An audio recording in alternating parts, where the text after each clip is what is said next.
Spokanes Skies, Sunday, June 10th, 2018, 2:23 p.m.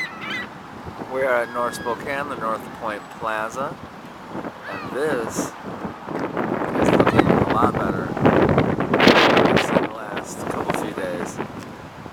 I don't know if it's all real. Looks,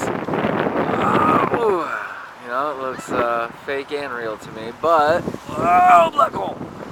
But I gotta say, this is much better than the doom and gloom and spray and haze that we've been having the last couple of days. So, not knowing how, look at that guy, not knowing how far or how real everything is, it still looks better than what it has been. So, keep looking up, and when, looks like this, sure makes me feel better about the day.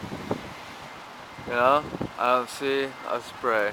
Some of this could be from spray, but I don't see any spraying right now. And I think that's something to be happy and thankful about. So do the birds. They totally agree. They don't want the sprays. They're out here just wanting food. If they see it, they're gonna go get it. Go get that food!